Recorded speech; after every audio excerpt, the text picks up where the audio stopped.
এবং আপনাদের যে অকুণ্ঠ সমর্থন আমি আমার কাজের সময় পেয়েছি, আমি মিডিয়ার কাছে ঋণী। মিডিয়া যেভাবে দুর্নীতির বিরুদ্ধে কথা বলে গেছে ক্রমাগত এবং তাতে আমার কাজের যে সমর্থন আমি পেয়েছি তার জন্যে মিডিয়াকে আমি প্রণাম জানাতে চাই এবং মিডিয়াকে আমি আমার বন্ধু বলে মনে করি এবং মিডিয়ার কাছ থেকে কোনো কিছুই আমি লুকিয়ে রাখবো না। আমি বিচারপতির পদ থেকে মঙ্গলবার পদত্যাগ করব, 1 নম্বর। দ্বিতীয় হচ্ছে আগামীকাল বিচারপতি হিসেবে আমার শেষ দিন। সেদিন আমি কোনো বিচারের কাজ করব না, শুধু কতকগুলো মামলা পার্ট হার্ট হয়ে আছে যেগুলো আমাকে রিলিজ করতে হবে আমার লিস্ট থেকে। কোনো অ্যাডজুডিকেশন নয়, অ্যাডজুডিকেশন আমি গত 7 দিন ধরেও করিনি, কারণ আমি ব্যক্তিগত কারণে ছুটিতে ছিলাম। তো কালকেও কোনো অ্যাডজুডিকেশন করব না, শুধু মামলাগুলো আমার লিস্টের বাইরে করে দেবো। দিয়ে পরশুদিন আমি চিফ জাস্টিস, আমাদের হাইকোর্টের চিফ জাস্টিসকে মৌখিকভাবে জানাবো এবং পরশুদিন আমি ভারতের রাষ্ট্রপতিকে চিঠি লিখে জানিয়ে দেবো এবং সেই মুহূর্ত থেকে যে মুহূর্তে আমি চিঠিটা পোস্ট করব সেই মুহূর্ত থেকে আমার রেজিগনেশন কার্যকর হবে। এটাই কনস্টিটিউশন এবং কনস্টিটিউশন লয়ের প্রভিশন, সেইটা মঙ্গলবার হবে।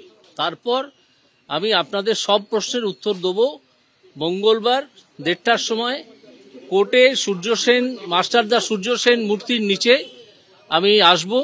আপনাদের সব প্রশ্নের উত্তর সেদিন দেবো। মাস্টারদার যে ফাঁসির অর্ডার হয়েছিল সেই ফাঁসির অর্ডার সই করেছিলেন একসময় হাইকোর্টের জজ, তিনি ব্রিটিশ ছিলেন, ক্ষুদিরামেরও তাই ওই দুটো মূর্তি যে হাইকোর্ট যে ভুল করেছিল, একটা স্বাধীনতা সংগ্রামীকে এইভাবে ফাঁসি দেওয়ার উচিত হয়নি। মাস্টার অবশ্য ফাঁসি হয়নি, আগেই তাকে মেরে ফেলা হয়েছিল যা জানা যায়, এবং যার সপক্ষে ডক্টর রাধা বিনোদ পাল টোকিও ট্রায়ালে বলেছিলেন যে মাতৃভূমিকে রক্ষা করা কোনো ক্রাইম নয়, এবং যে কারণে ডক্টর রাধা বিনোদ পালের মূর্তি আছে টোকিওতে, রাস্তাও আছে জাপানে তার নামে। একজন বাঙালি মাথা উঁচু করে সে কথা বলে এসেছিলেন। আমি সেই জন্যেই মাস্টারদাকে প্রণাম জানিয়ে মাস্টারদার পায়ের তলায় দাঁড়িয়ে এই কথাগুলো বলতে পারবো। 7 তারিখে কিছু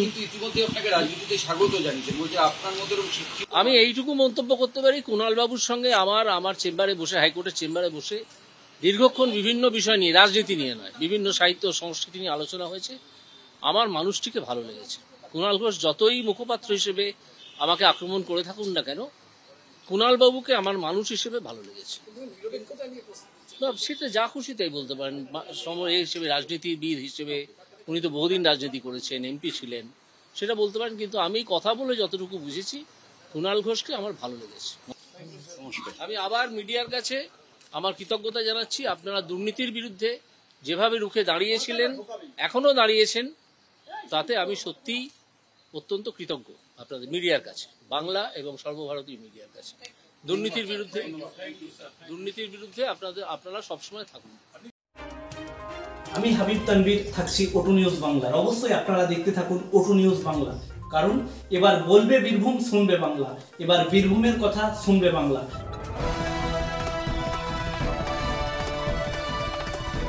আপনারা দেখছেন ওটু নিউজ বাংলা, এবার বলবে বীরভূম, শুনবে বাংলা। আপনি কি আপনার বাচ্চাকে অত্যাধুনিক শিক্ষায় শিক্ষিত করতে চান? তাহলে আজই আসুন co educational English medium school saint Xavier's world school রামপুরহাটে। প্লে গ্রুপ থেকে ক্লাস 7 পর্যন্ত ভর্তি চলছে। মনোরম পরিবেশ, audio visual room, playground, school canteen ও চিলড্রেন পার্ক সব মিলিয়ে 4.5 একর জায়গা নিয়ে গঠিত আমাদের এই saint Xavier's world school Rampurhat. আমাদের ঠিকানা saint Xavier's world school, NH 60, Harioka, Rampurhat, Birbhum. Mobile number 7363080216, 86533733815।